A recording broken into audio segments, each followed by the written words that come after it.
શક્તિ નથી, કશી તાકાત નથી. નાવા લોકો મળ્યા તે લોકો સંભાળ્યા તો 5 વર્ષથી હું તને મૂકીને જો તારનું છોકરા કે કોઈ સંભાળ કરતા નથી. પછી એવી રીતે જીવ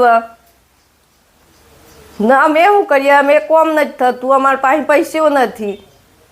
એનો બાપો બેસી જાય. મારી ઉંમર 65 વર્ષ. મધ્ય પટેલ મકનાભાઈ કાનાભાઈ છે. હું ગામ ખોડંબાનો રહેવાસી છું, તાલુકો શામળાજી, જિલ્લો અરવલ્લી. મારી બેબી શર્મિષ્ઠાબેન મકનાભાઈ, ગામ ટીંટોઈ, તાલુકો મોડાસા, જિલ્લો અરવલ્લી.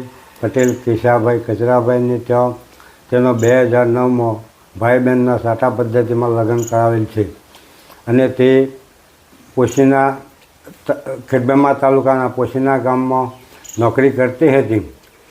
તો એને આજે લગભગ 14 વર્ષની તો પોશીનામાં નોકરી કરી. જિલ્લા વિભાજનમાં 3 વર્ષ મેઘરજ તાલુકામાં કરી.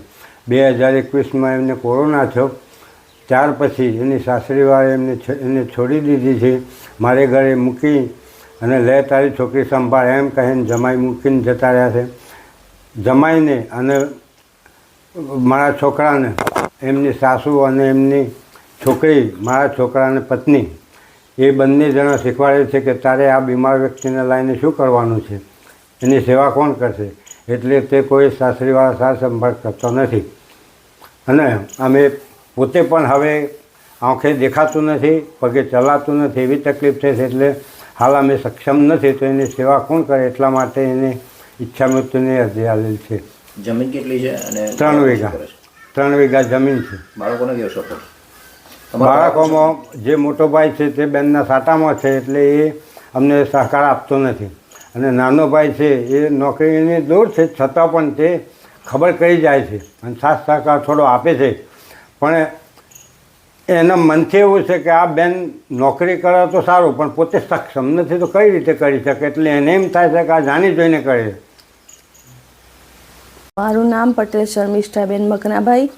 મારી સાસરી થાય ટીંટોઈ, તાલુકો મોડાસા, જિલ્લો અરવલ્લી. અને હાલ હું મારા પિયરમાં છું, કેમ કે હું 2021 પછી જ્યારે કોરોના થયો એના પછી હું ગંભીર બીમારીમાં છું.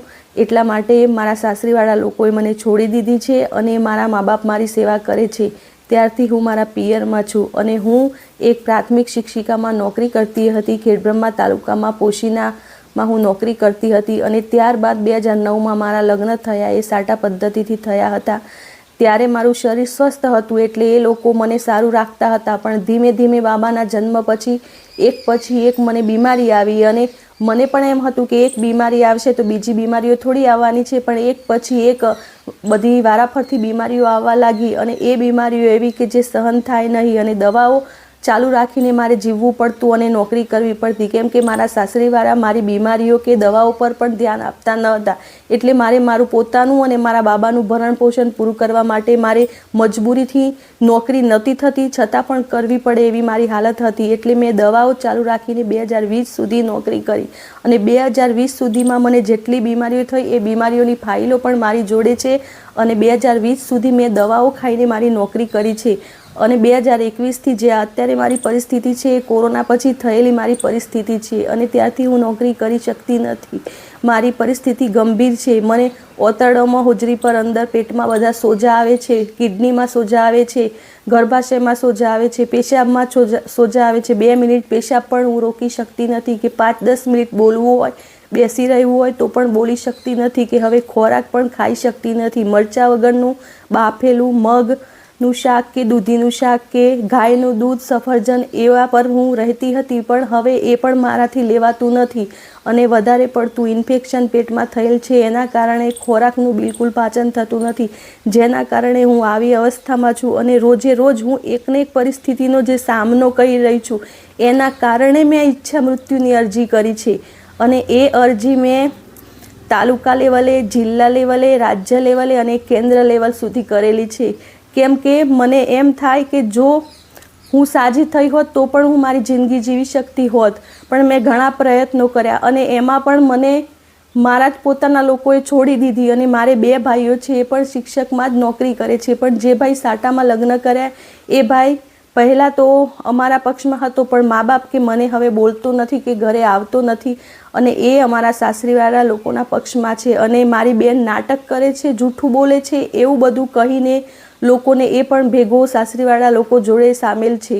અને નાનો ભાઈ છે પણ એ હવે બધાનું, મા બાપનું અને મારું અને બધાની જવાબદારી કઈ રીતે પૂરી કરે, એટલે એ પણ એ ચિંતામાં જ છે કે હું પૂરું તો કરું પણ મા બાપનું કરું, મારું પૂરું કરું, હું નોકરી કરું મારી આટલે દૂર થરાદ બનાસકાંઠામાં જ્યાં થરાદ નોકરી છે એટલે દૂર, તો મા બાપની સંભાળ લેવા આવવું પડે, મારી સંભાળ લેવા.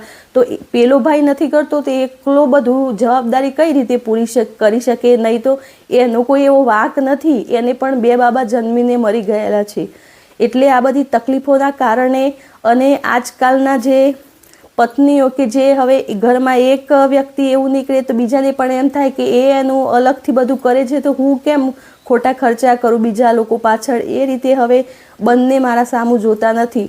અને મારા મા બાપ છે પણ એ લોકો શરીરે હવે સક્ષમ રહ્યા નથી અને એ કામ કરી શકે એવી હાલતમાં નથી. મમ્મીને પણ કોરોના પછી કિડનીની તકલીફ થઈ છે અને એના કારણે હવે મારી સેવા કરવાવાળું કે મારે જે વારંવાર પેશાબની તકલીફ, વારંવાર સંડાસમાં જાજરૂમાં જવાની તકલીફ, અને એ મારા ઘરથી દૂર છે ને એ બધું હું, મારી જે ભૌતિક સુવિધાઓ નથી એના કારણે ને આર્થિક તંગીના લીધે હું આ બધું શરીરની તકલીફો સહન કરું કે આ રીતે તંગીઓ, આ બધું મારાથી સહન થતું નથી.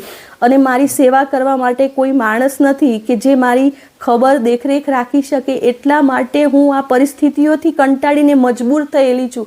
એટલા માટે મેં ઈચ્છા મૃત્યુની અરજી કરી છે.